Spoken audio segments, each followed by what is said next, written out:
Hey, yeah, what's going on with it? Once again, bros, women, bronies, and pegasisters, the one, the only, of course, Mr. Nintendo Sun Free 2011 AK Cruising at 2009, of course. You guys know the best name to his channel. Before we begin, definitely check out freenumber.com, of course, so investors.net for any people want to push the channel, banner, design, and or picture specifically made for you. And yeah, definitely check out their YouTube account, channel site, and of course, our own website, best partnership ever had. And of course, last but not least, definitely check out Google and give them a listen to. And yeah, without further ado, let's begin. And here we go. 3, 2, 1.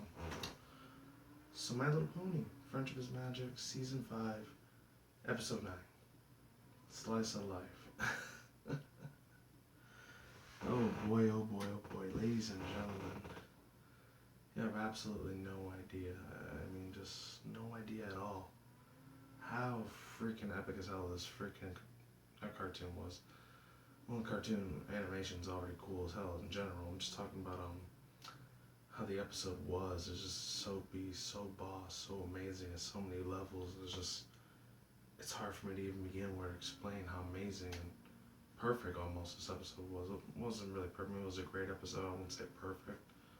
But yeah, before to begin, the reason why I'm talking really, really low, I'm trying to keep it as low minimum of sound as possible. Hopefully you guys can hear me. The only loudest way to probably be able to hear me is if you turn up your volume speakers or headphones to the maximum. It's pretty much the only way you're going to be able to hear my voice, because you already know how crappy as hell freaking YouTube closed caption is. Crappy and disgusting, and it's pretty much it. It's not good. And yeah, so before I even begin with the whole review, I'm just going to actually read one of the articles I decided to write down, which was the whole article for the MLP Wikia, which I'll be leaving in the description box below. It was pretty cool. I'm actually going to get it right now. It's only taking like 2 seconds, so just give me a quick sec so I can reach it. So that way, you know, I don't feel awkward about it. So here we go. Okay, so, let's see, where did I write it at? What was this one?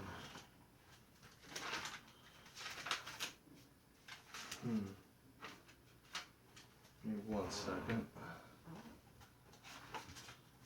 It's one of these right here.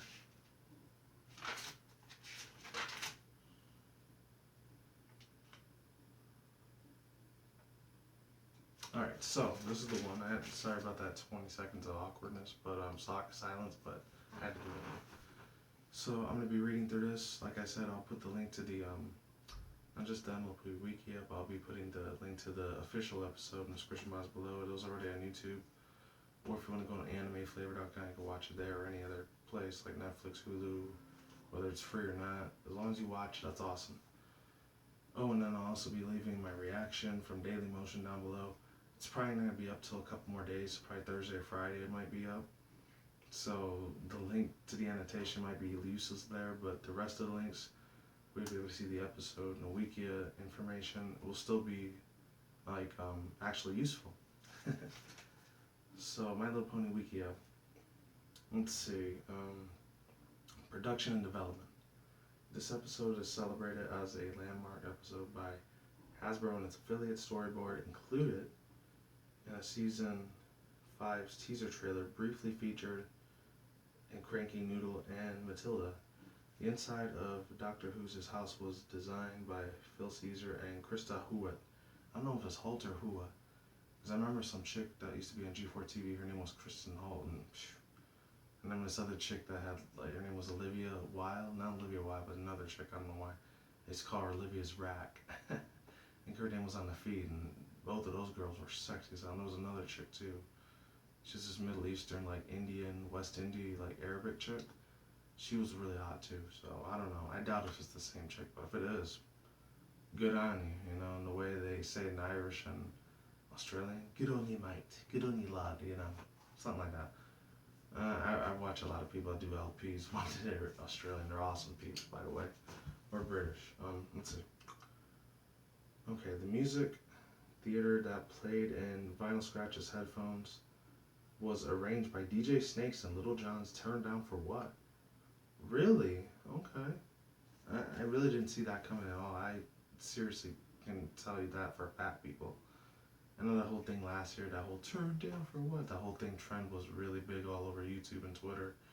I didn't really care too much because if it's Lil Jon, I really didn't care for him like a lot now, like I did back then. Middle school and high school, I was a real huge fan of the dude, but especially was like when he used to be on Dave Chappelle or Jackass and all that, but not Jackass, Viva La Bam. He was a funny dude. Alright, let's keep it moving. Okay, turn down for what? The Bugbear was designed by Cora Kokachki. Hopefully I said that right. DJ Ponies and Octavius Melody's house was designed by Rebecca Part and Phil Code. Crew. Composer William Anderson wrote that he is hardworking on some crazy stuff for this episode. And then they say that some of John Thenis's, I think that's what it was, no, Jason Thenis and Jim Miller really threw some fun opportunity in my way, quote unquote. Celis's Tina Gao worked alongside with Anderson and the music for the episode. And M.A. Larson had been assigned towards this to write The Lost Treasure of Griffinstone, which I remember I said that in the last review. That was like 3.5 weeks ago almost. I don't know. Depends when you're watching this review segment. Let's see. I've been assigned to write Lost Treasure of Griffinstone, but due to some scheduling conflicts, they swapped the episode with each other. So summary and prologue. So, there's only 2 other pages left, but it's not that long. At Cranky Noodle, I forget his name. I think it's Cranky Doodle's cabin. Matilda looks at the photography of Cranky and herself in her scrapbook and pastes inside an invitation for her and Cranky's wedding. Cranky returns from shopping and mentions that everyone in Ponyville was getting dressed and asking him about the wedding, even though the ceremony isn't for another day. However, when Matilda looks at everyone and the invitations again, she discovers a misprint that says the wedding is actually a day earlier. With everyone in town expecting the wedding, Matilda runs off to find the wedding planner and move preparations to that afternoon. Cranky goes to complain about the misprints to the pony that made the invitations. Derpy, who offered Cranky a muffin in consolation. Who else but my sweet, beautiful, amazing pony, Derpy freaking Hooves. I was glad that they finally gave her a voice, but the thing is, I'm going to get to it later when I start doing the whole spoiler thing, so if you want to skip to that, just fast forward this video a couple seconds, you'll see a minute, and then you'll see. And you'll see why I wasn't real crazy about like the voice acting that unfortunately Tabitha St. Germain did for her, which I wish it would have been Adrian Lehman like before, but it is what it is, what else. I digress. At the Ponyville Cafe, Derpy has lunch with Dr. Who's, aka Time Turner, as Twilight dashes past by. She addresses him as Doctor and expresses how she wishes she could go back in time and fix things she made. When Derpy reminds him about the wedding, Dr. Who's remains and remembers that he still needs to suit his tailor or get his suit fixed up. And the wedding, he tries to go to his Terrasol boutique in search of Rarity, but she isn't there. He brings his dilemma to DJ Pone 3's attention, and she takes him to the well-dressed Lebowski King pony at the Ponyville bowling alley.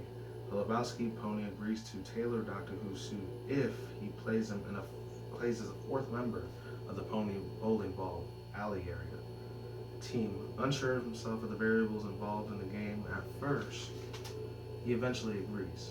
Now the Bugbear attack. Summary. Meanwhile, Twilight assembles her friends outside at a various Ponyville's ponies to watch them. Apple Bloom thinks that a monster is about to attack, which Octavia Melody bemoans will interfere with her music practices. As Matilda comes by looking for Pinkie Pie and a monster does suddenly appear ferociously, the Bugbear and the main 6 run out to fight it. With preoccupied with the bugbear, Matilda asks Artemis Star Jewel for assistance with the wedding plans. When Derpy appears to apologize for the invitation mix-up, Matilda cries that she needs flowers. Unfortunately, Daisy, Lily, Valley, and Primrose have Matilda's flowers. I think one of them's name was Blossom or two, unless that was the Pegasus. I could be wrong. I don't know. Okay, as a yet. At the town hall meeting, both Lyra Heartstrings and Bon Bon decorate for a ceremony while relishing in the friendship they share. When Lyra mentions to the bugbear there's a bugbear outside and Bon Bon reveals her identity as Special Agent, Sweetie drops. Yeah. Sorry, I kind of had a cramp in my foot there. Apologies. And that she has been taking task with capturing the bugbear until it escape from Tartarus. Lyra is shaken by this revelation and is upset that her friendship was based on a lie. But Bon Bon assures that there is friendship is real before leaving to find into the crowd of blended people. Meanwhile, Cranky Noodle shouts to the jeweler about his wedding ring, which is weird. I don't know why he would be talking about a wedding ring when they have hooves. They don't have fingers in that world, so I don't know. I'm kind of itching and shaking my head. What? I don't know. And of course, the other things. You guys could like read the other little mini articles that they had on there. Like, let's see. They were called Matilda Meets Up Stephen Magnet, Electric Tail Dubstep, Star of One's Own Storylines, the quotes, the galleries, and of course the pictures themselves. If you want to look at any of that other content.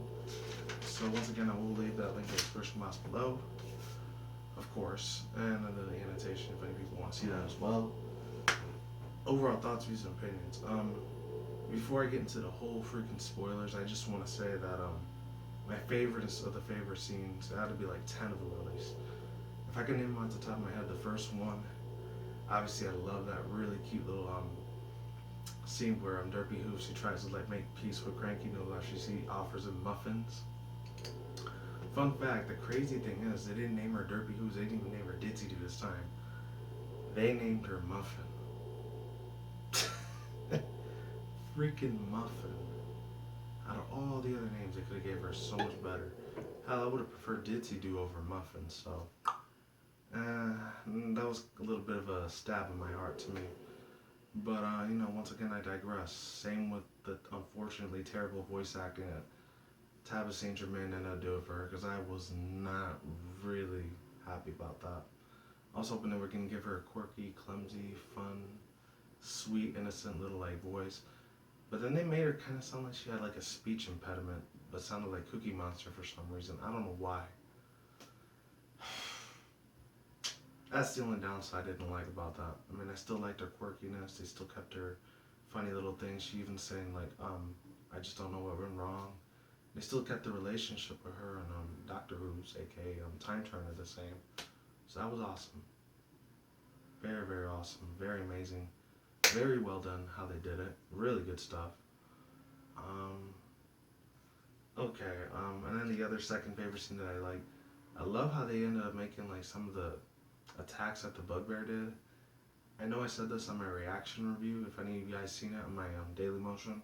I'm still Nintendo Sony Free 2011 over there as well, but I also have another username there called SSAnime Manga PS4. Same thing I use for my Twitter account and Twitch.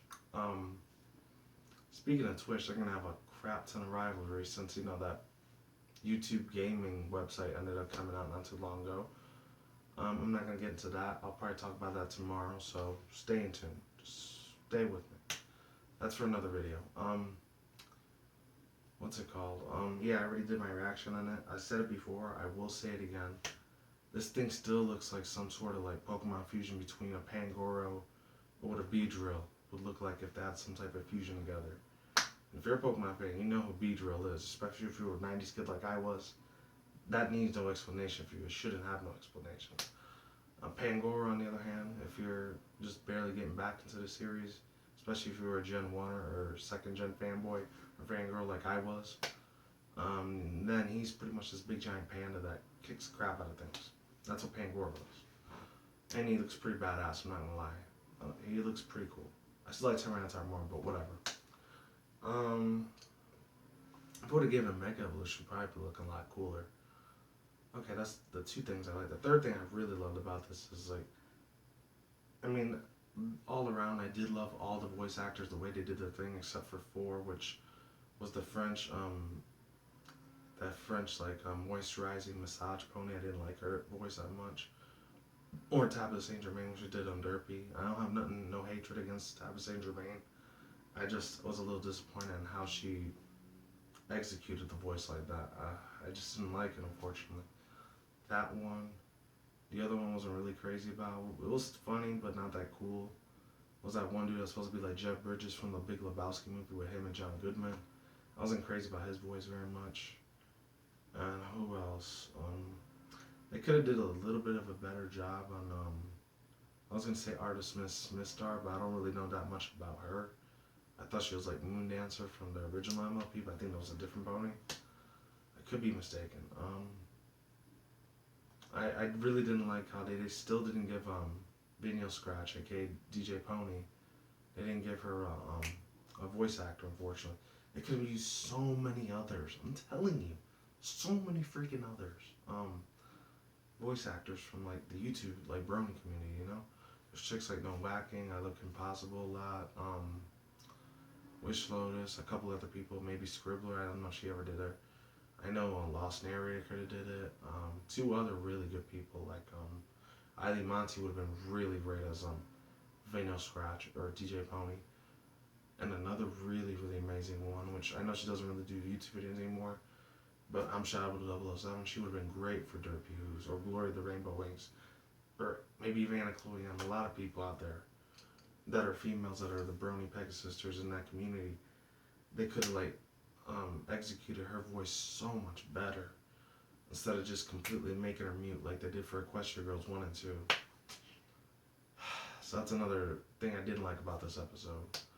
Oh, and the last person I wasn't really crazy about was Bonbon. I think it was Adrian Lehman that did her voice, because when I heard her voice throughout the episode, she sounded a lot like Pinkie Pie a little bit, but it was Bonbon. Lyra, surprisingly enough, I actually found out Ashley Ball, same chick that does the 2 ponies I don't like very much, which is Rainbow Dash and Applejack.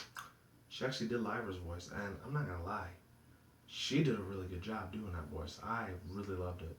Along with Peter New when he did Doctor Who's voice, that was really super cool. That was real awesome. That voice and Lyra's voice, and then the other 2, Octavia. Oh my god, I absolutely love the hell out of how the directors and producers and the scriptwriters, they decided to implement Octavia's voice like that. That was spot the hell on. It was amazing. Who else was cool? I'm trying to think. I know there was somebody else. They did give him a voice, but it wasn't that very long. I'm trying to think who it was.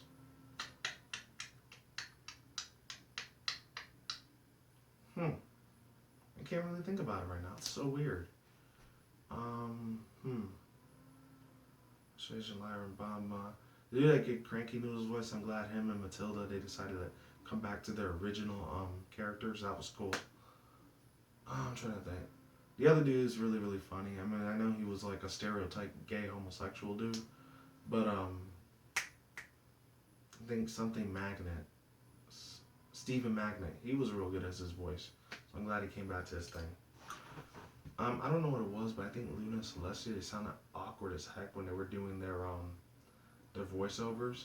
So I don't know what was up with Nicole Alver and Tabitha St. Germain at that time. It's like their voices didn't sound as normal as they normally do, maybe because for once they actually did act like actual sisters that kind of have rivalries towards each other, you know? They're having little arguments and bickering, you know? And I thought it was cute. It was awesome. Instead of them being high and mighty royal government princesses of Equestria, you know, they actually got to show them they were more like, they had more fleshed out, you know, content towards them than they did before. And then with all the voice acting out the way, the other 7 things I wanted to talk about, I love the design of the freaking bear buck. I just said that before earlier, my bad. They actually had a couple other cameo assistants, which was really cool. They had Pipsqueak again, Button Mash, the Hillbilly Pony, the old Behito like pony dude, the old guy. Who else did they have? They had Berry Punch there. They had her as a cameo. They had the Changeling as a cameo. That was super cool.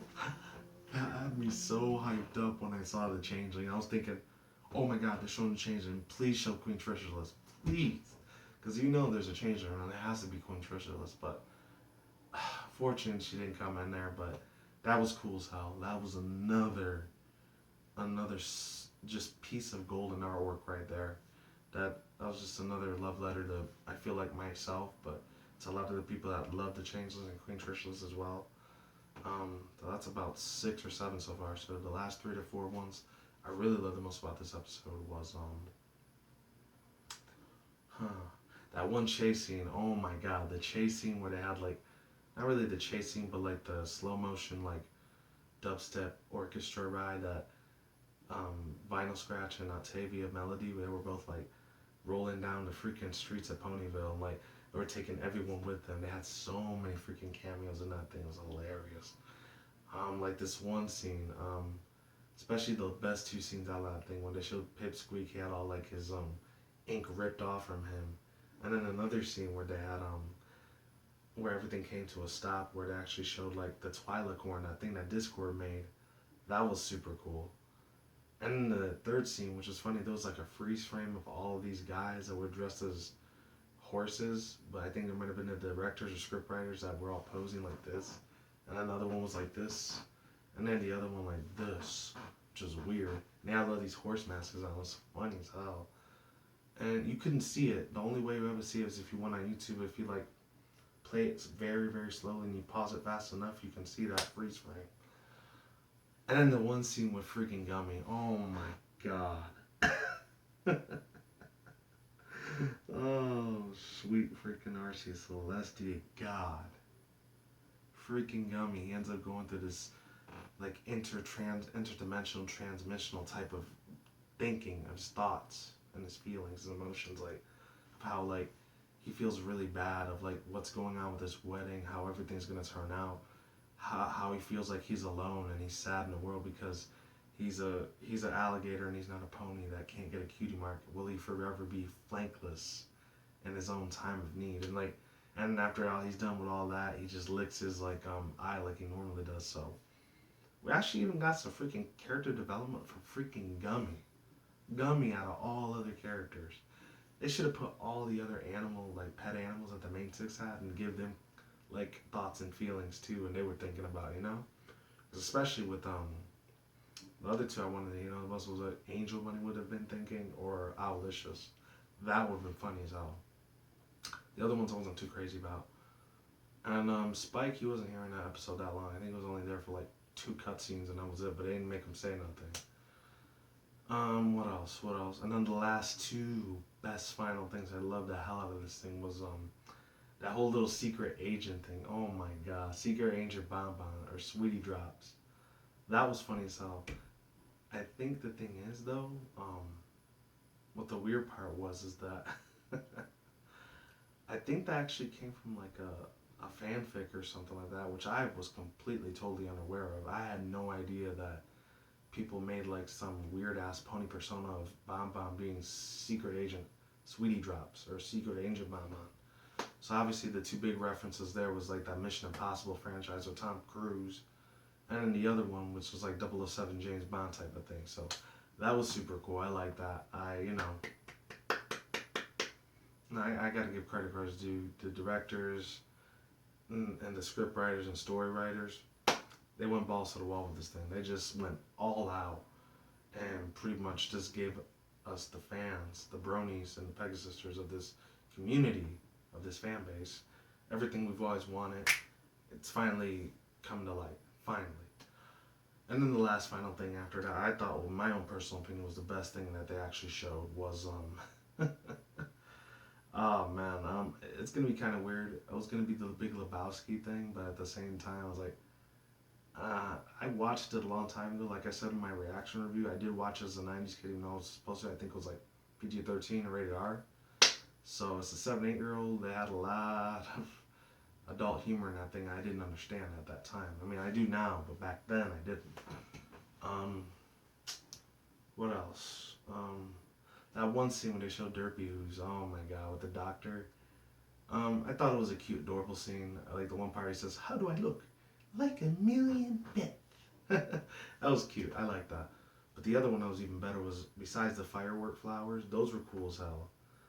Another really cool thing that was really amazing. The last final thing I loved about this episode is that how Derpy Who's and Doctor Who, they have this relationship of like how in the actual show Doctor Who, that I guess Time Turner kind of has with Primrose. I don't know, because personally I really don't care too much about that show, Doctor Who, because number one, I never seen it in my life. Number two, I feel like it's kind of a show I really wouldn't get into.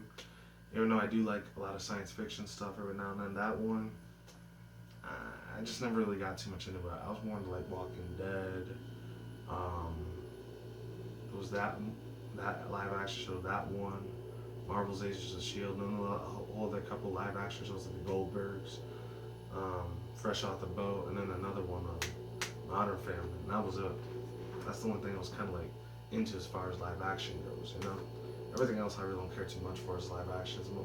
I'm more of like an anime slash, cartoon movie buff. And if it is live action, it usually has to do with movies, and that's it. Other than that, let's get on to the whole spoilers. Let me just see how long I've been talking, so that way, if I have to cut into 2 parts, I will. Just because I don't want to ramble too long. Okay, almost 27 minutes, okay. I think we're good with time. So, the whole episode starts off with Matilda. She's looking through her whole photography and everything like that, and out of nowhere, Cranky Noodle, he says, everything is all set, everything's preparated. He says he loves her more than anything in the world. And then Matilda, and she felt that she got all the invitations in the right place, but she finds out, like I said in the article right there, that she actually sent out all the wrong invitations. Instead of a day later, which was tomorrow, it was supposed to be today, what she was supposed to have the whole ceremony set up. So unfortunately, that was a big mistake that Derpy Who's made. Unfortunately, they don't really, this is another thing I kind of didn't like about the episode, is that they really didn't call each other their names, except they kept Lyra's name the same, they kept Bonbon's name the same, Octavia's name the same, except they kept calling her Octavia Melody instead of just Octavia. They didn't call DJ Pumphrey at all, or Vinyl Scratch, or Vinyl Scratch. Let's see, 1, 2, 3, 4, 5, 6. They called Derpy, I think her name Derpy once, but that was it. And then they called her Muffin most of the time after that. And then they didn't call like Doctor Who's Time Turner, which they were supposed to, because I think in the article it said his name was Time Turner, his official canon name now. But I think they just called him Doctor most of the time, because I think if they would have called him Doctor Who, like I said in my my reaction review when I did it in my Daily Motion account, they probably would have gotten a big file lawsuit. Hasbro probably would have been in big trouble with probably BBC if they tried to take some of their words and use it just for them. So instead of getting a file lawsuit from them to court, they just decided to call him Doctor instead of Doctor Who's, because they didn't want to get in trouble with that part. So, it's understandable. It's all good. Like I said, I'm not a real big fan of that show anyways. I really could care less about it. But, I mean, if you're a fan of it, hey, that's all good. I don't have nothing against you. But as far as it goes for me, I couldn't get into it. I watched, at least the trailer, for the intro for all the seasons. But it just didn't do nothing for me. It kind of made me half asleep in a way. So I can never get into series. Anyways, after that, Cranky Noodle ends up going to Derpy Who's his postman. They still call her the mail mare, so she actually is a mail mare. We know this now. This is no longer fan made. This is officially headcanon.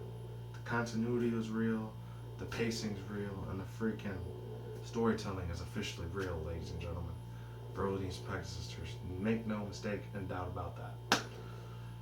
Okay, after that, what happened was that Derpy tries to make a mess with him. Like I said before, he tries to give him a consolation prize of muffins instead of just switching the invitations back to the way they were. And then she feels really bad about it, so she ends up going to Time Turner, aka Doctor Hooves. And she tells him that she wished she could go back into the past so she could rewind time to make amends for her mistakes. And then he ends up coming with an idea. He's scratching his like chin a little bit, and he ends up telling Derpy to follow her to the Tartarus, which is funny. They actually have Tartarus, not the Tartarus. I think they call it the TARDIS, not the Tartarus, because the Tartarus I think is like it's supposed to be like pony hell or something like that in Equestria, the same place where they had Tyrek come from, and then the Cerberus dog, that's the three-headed dog. And anyways, yeah, he ends up going to their lair. Derpy's playing around, messing with everything. She's pretty much just shooting a breeze, not even paying attention at all, completely oblivious to what the doctor's telling her. And he says like going back to the past in a time machine is so overrated, but going to the future and controlling it is the more modern style of what ponies want. And then he ends up saying a lot of this British, like Australian slang all over the place. And then after that, I was like, oh, I guess it's kind of funny. I mean, if I would have lived there, born and raised there, not here in the United States, it probably would have been a lot funnier. But hey, I digress. After that whole like situation scene plays out, he ends up realizing that he, unfortunately, and I say that with a big unfortunately in quotation marks, that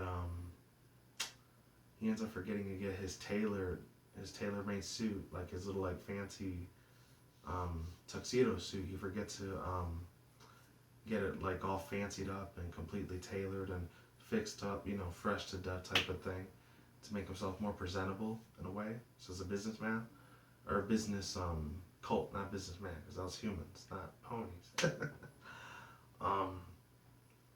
And that little snare plays out. He ends up going crazy. He panics, and then Derpy, who's just like, he almost runs her over while she's doing it. It's like, oh no, what's the doctor doing? I just don't know what's wrong. And then she feels sad. She has a sad look on her face. I'm like, oh man, my heart's so breaking for that chick right now. Because you guys don't understand. I've been wanting to hear Derpy talk for so damn long. It kind of slapped me in the face a little bit once I heard her voice, but I guess I can adjust to it. Especially if they're going to make these background ponies. Are they going to keep showing them in more episodes, or this is just a one-time thing where I'm never going to get it again? That's the question I'm having right now. That's been on my mind for 3 days already, ever since the episode came out. What happens after this? He goes to the Carousel Boutique. He's banging on the door. He's like, Rarity, I need your assistance, darling. Please help me in my time of need. And it's funny little like UK British accent. And what happens is that he ends up seeing DJ Pone3, aka better known as Vinyl Scratch. He sees her just bouncing to her music, and I don't know what it is. Do ponies still live in the past, or do they live in the future? Like, how are they able to like use this technology with like these headphones and an iPod or whatever? Where the heck did she even get that from? I guess, you know, it could be pony logic or cartoon logic, and time and space is pretty much pointless, I guess. The rules of reality is completely bent. Like how Discord would probably be behind this sort of you know, guilty pleasure. I don't know. But I think, in my opinion, it probably has to be the magic. That's probably the electricity that's making these headphones and iPhone work, you know? They'll probably call it pony phone or hoof phone or something instead. Some little pony joke, horse joke, whatever. And he ends up explaining and spilling the beans on like how he really needs to find Rarity, and he really needs to get his tuxedo shirts with a tie type of suit tailor-made before the wedding ceremony starts up. And then she ends up shaking her head to everything, and you can see she doesn't have the same shades as I do, but there's these little pink shades, and she can't hear nothing. The only thing she's doing is bouncing her head like this.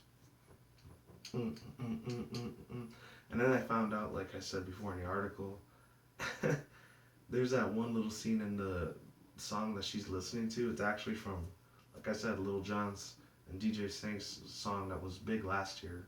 The whole turn down for what? Of course, without the cussing and everything, obviously. There's no way in heck they would put that there. But I remember I heard that one little part that goes, turn down for what? You know, like that, in a way. I would scream the hell out of it, but one of my roommates is sleeping, so I really don't want to have no altercation with that. But anyways, yeah, after that, what happens is yeah, she ends up having the doctor follow him, and they end up going to the Ponyville bowling area, and Lord and behold, unfortunately, Rarity isn't there, so he's wondering why Vinyl Scratch ended up sending the doctor there, because in his own words, like, what kind of repulsive place is this? Rarity wouldn't set foot in such a disgusting, filthy zone as such as this building such as this one in particular. And after that, Vinyl Scratch like, yep, you're welcome, and she just bounces off, listening to her big loud ass music. It's funny as hell. They kind of made her the same way that he did in Equestria Girls 1 and 2. Put a lot of pizzazz to her shit though. I just still wish they would have had her voice for her. I'm just saying, just putting it out there. And then eventually what happens after this is unfortunately, yeah, he doesn't find Rarity anywhere, but instead he runs into like the dudes that were the parody of the Lebowski brothers, like the Big Lebowski. I said before, I'll say it again. It's based on the movie from I think 1995, 96, 97, mid-late 90s, I think that's when it came out. And the dude, the guy that was like playing Jeff Bridges. I know it wasn't the actual Jeff Bridges that voice acted him. It was another dude. I think his name was like Danny Levitz or something like that. I don't remember his name, but it was funny as hell. I feel like he could have been like an older brother of that chick that was only in like barely 2 episodes ago, which was Tree Hugger, because he was saying, "Yo, man, far out, man, totally radical, man." I feel like he could have been like a long lost older brother of Tree Hugger or something like that. And maybe she could have been his long lost older, you know, brother, and she would have been the younger long lost sister or something. I don't know. Because he kept saying man the whole time, like if he was high on marijuana or weed. So there's probably going to be some type of brony fanfic writer that's out there. But if you write a story about those two being brother and sister, you are awesome. Make that stuff happen, bro. Or lady, whoever you are. And he actually ends up making an agreement with him. And then they show like the John Goodman OC version of the pony in the background. Like, dude, that's John Goodman again. They showed it again because I remember in season 1, season 2. I think this is when these ponies were created. This is when they actually showed them in the back, and their jaws were open because I think the cutie mark crusaders were trying to get a cutie mark at that time. And I think it's the one where Apple Bloom finally goes to Lysakura and makes her a friend. I think that's what it was called, yeah. I'm not sure what the episode was called, but I remember it was something with a Cutie Mark Crusaders episode. That's when they showed these ponies in the background. And this, the one that's the Jeff Bridges pony, I forget what his name was. I think they just called them Lebowski ponies. So Lebowski pony, he ends up making him a deal because their 4th member of their bowling team ended up like bailing out on them. So he couldn't make it, so he gives the doctor an opportunity to like, since the doctor, he really likes how cool their threads and their suits and how fitted, how clean to the touch, how very trim and how very representable they look with their, you know, CEO $1 billion suits. He likes how that looks. He loves that style. He's digging the style. He's digging the swag or whatever. So he ends up really begging on his hoof knees or whatever that he really wants these like suit tailor made so it could look good for the wedding ceremony. And then he tells him, "Oh, sure, man. We'll let you play for our team, but if you win, then we'll go tailor your suit." And then like he's trying to figure out all this whole thing, like he's making it into mathematics, time science, multi-universe theories. He's putting all these theories and suggestions like on a scoreboard or whatever, or like a chalkboard. It's going. He's like figuring out all these mechanics, and it's just a simple game of freaking bowling. He doesn't need all that. And then when he explains it to him again, it's like, "Nah, man, all you gotta do is hit the bowling ball straight, man. You dig, man?" Oh man, I love that freaking high marijuana pony thing. It's hilarious. I mean, his wasn't as obvious as Tree Hugger's was. He was a little bit more, you know, he was more up there than Tree Hugger was. So he wasn't a complete dumbass. After that, a doctor who's like, oh, hit the ball straight. Bloody genius. Just so crazy that the theory might be indubitably enough able not to work. Oh, it was good, man. It was real good. It's like, variables, man. It's just bowling, man. That's funny as hell, man. It really was. And then after that, eventually what happened was is that they end up showing outside, and the bear. Then this is the first appearance that we get to see of the bee bear, the bee panda bear, which is really cool as hell. The bear bug, as it's actually called, but I like calling it the panda bear bug, panda bear bee bug.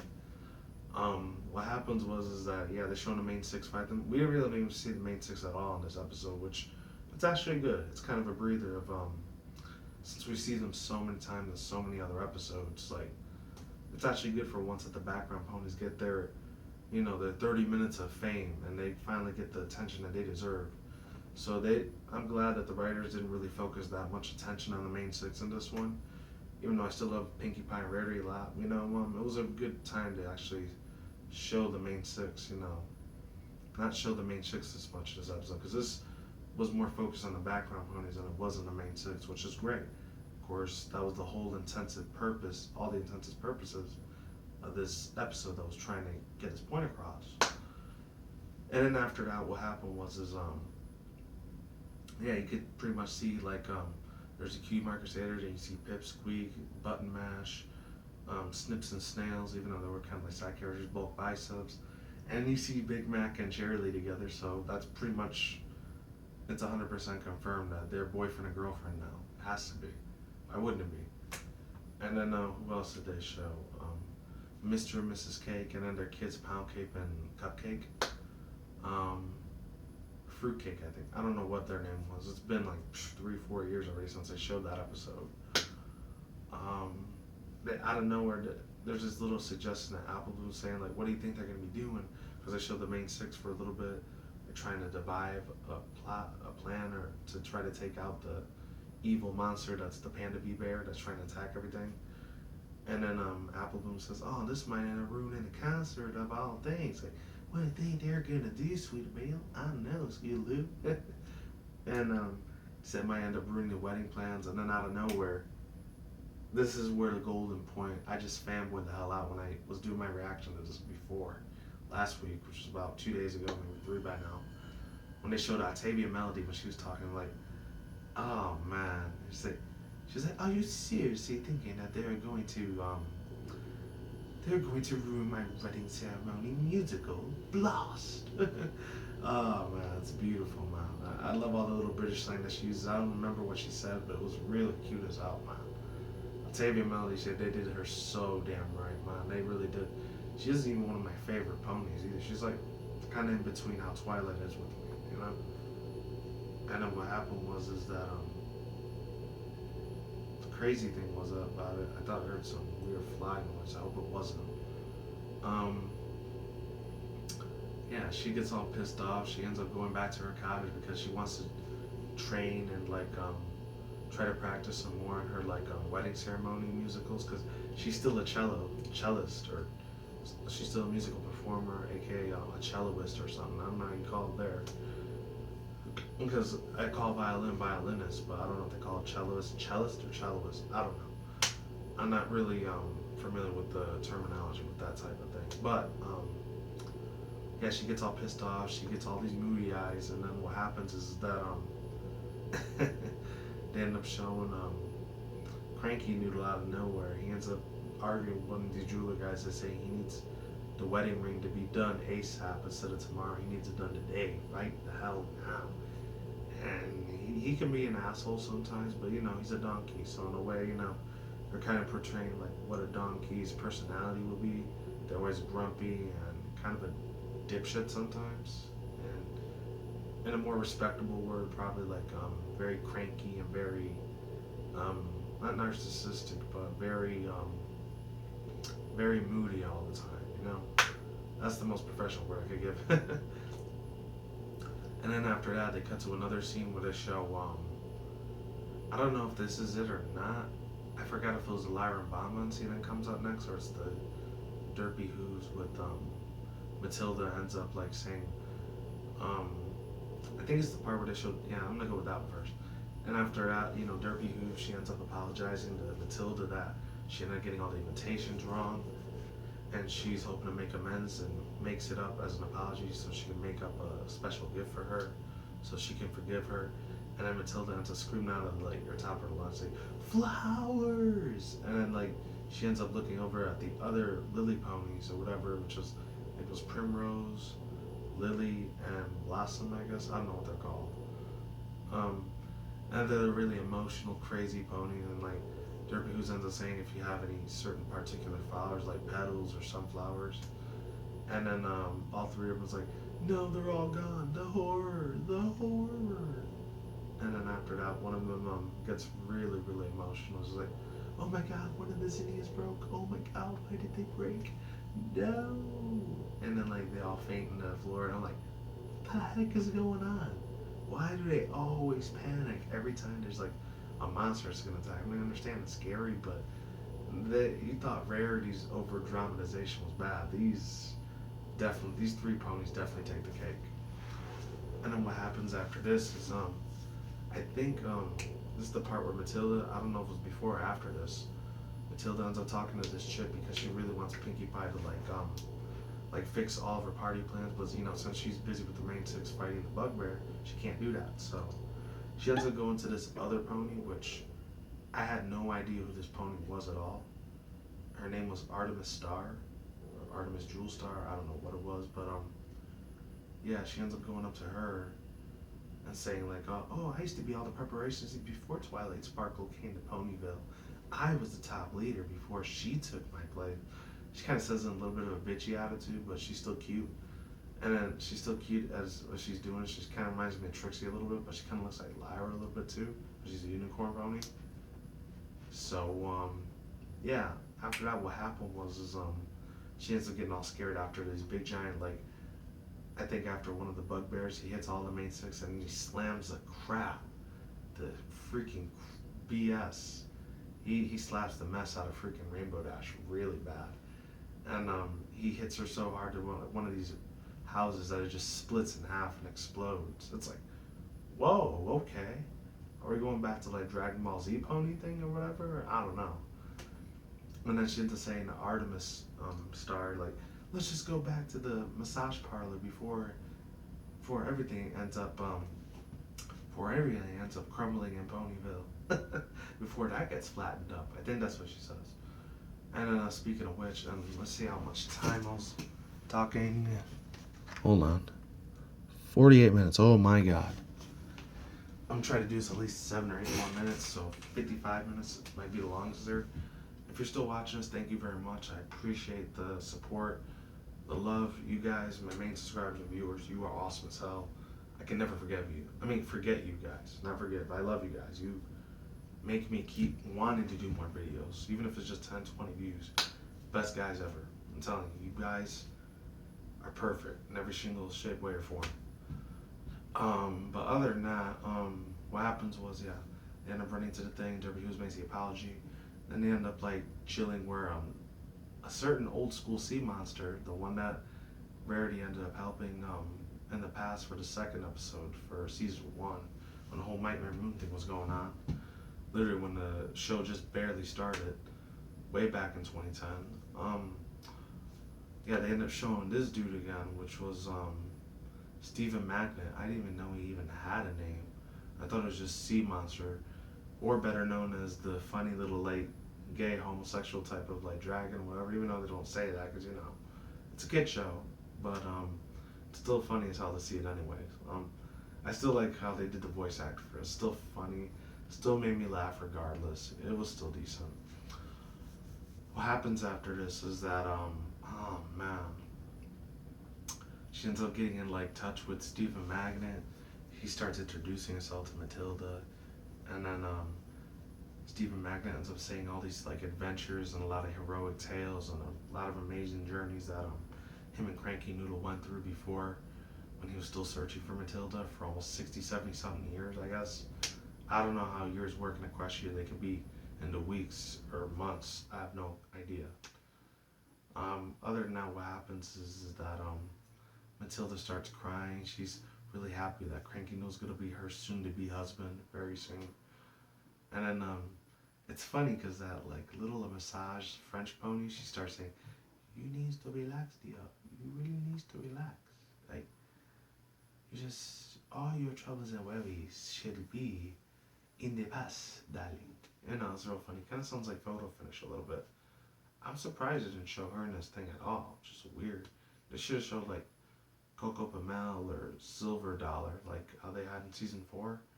That would have been cool, but beggars can't be choosers, right? So after this, what happened was yeah, Stephen Magnet or whatever, he starts getting her even more nervous and more tense that like, oh, nobody just doesn't want to see her because of the wedding of the 2 ponies or donkeys getting together to get engaged. Oh no, it's all about the wedding.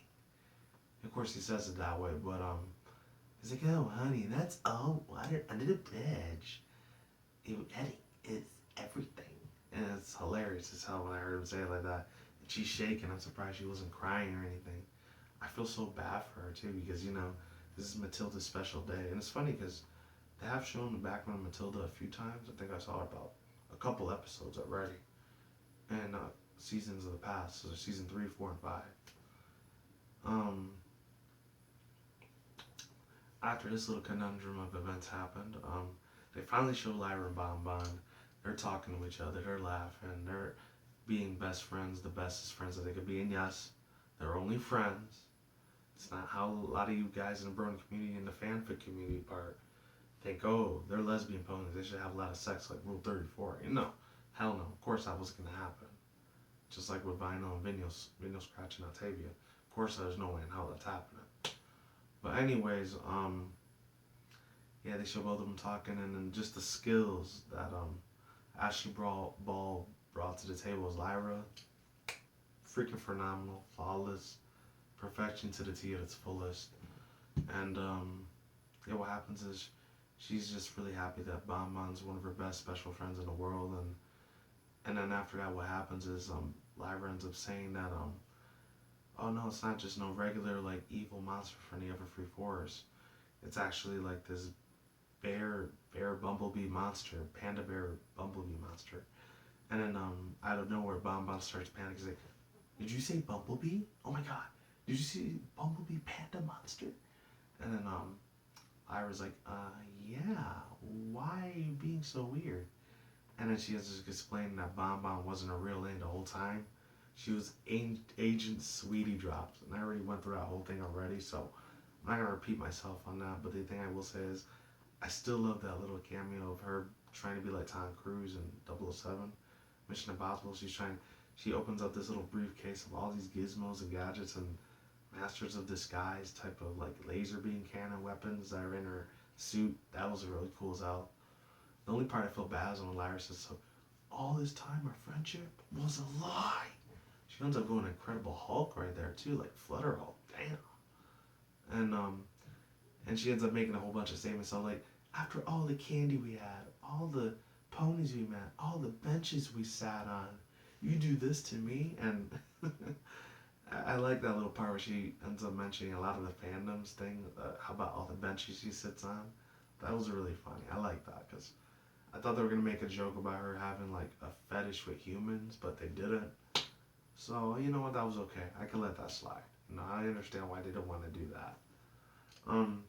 After that, she gives like Bon Bon the one who salute, and then she slides down this this elastic rope, and then she's sneaking around like shh, shh, shh, shh, shh.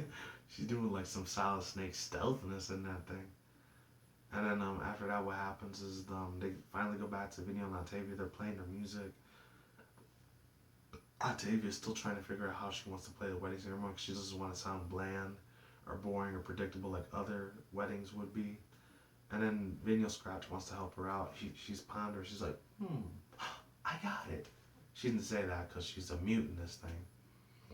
And she starts messing with her bass and like her laptop and her DJ like turbines and all that stuff. You know, all those little mechanical things that DJs and MCs usually have when they're like performing at a concert like EDC or something like that. And she starts making all these drum basses, these deep house, these electronica dubstep type of beats and rhymes and everything like that, and everything between. And then at first I was like, that is very unprofessional, extremely rude. Not necessarily for an event such as this vinyl. Or I don't know, she called it vinyl and I forgot. But then when the more like dubstep she starts playing all these beats and wubs, it goes start going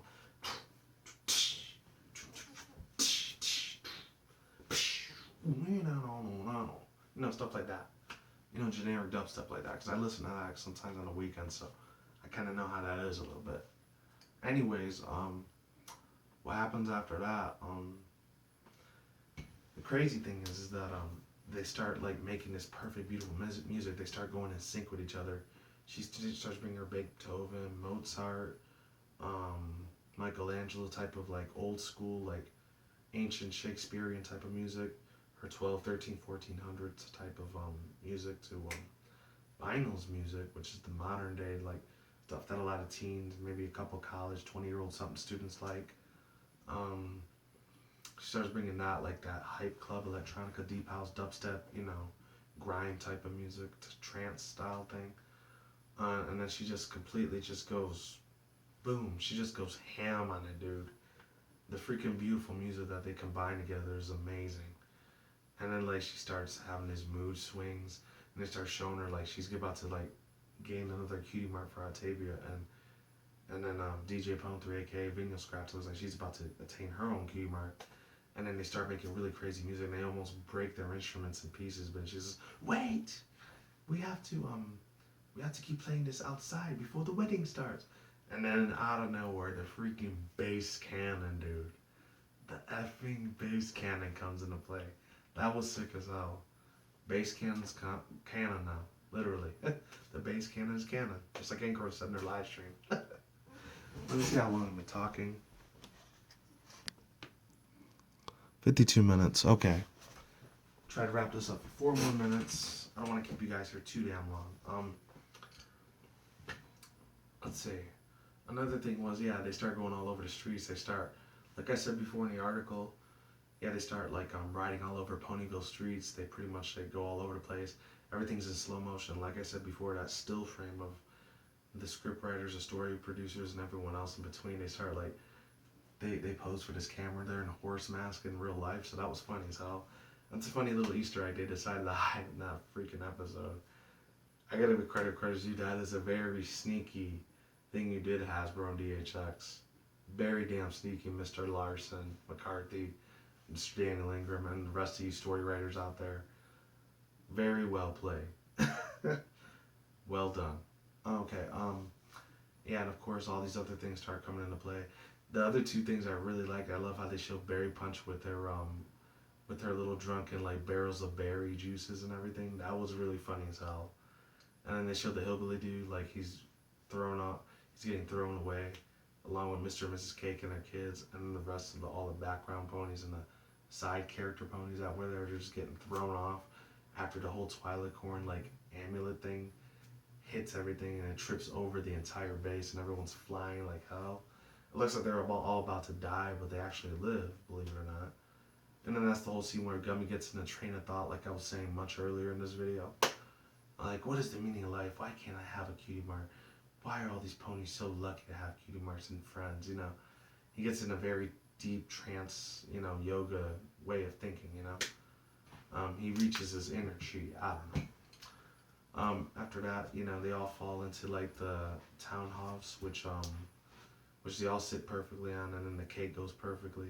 Oh, I forgot to mention, Cranky Noodle's like wig or toupee goes missing, so he has to go bald into the wedding until his friend Stephen Magnet, he ends up hooking him up with his mustache. Like, never fear, Stephen Magnet's mustache is ready for wigging. And he goes like this, and he slices it off, and he uses it as his wig. He's like, "Oh, thanks, old pal. You're very welcome. Knock him dead, buddy." And before all that, everyone's there. There's Celestia and Luna. They're arguing or bickering because they didn't bring up big enough present for Cranky Noodle or Matilda. And they feel really bad because, they're rich billionaire princesses, so of course they're going to feel a little bit of guilt and remorse that they didn't give a big enough gift for Matilda and Cranky Noodle for their wedding ceremony. And of course, there's Spike there. He's just laughing, and he just throws this gift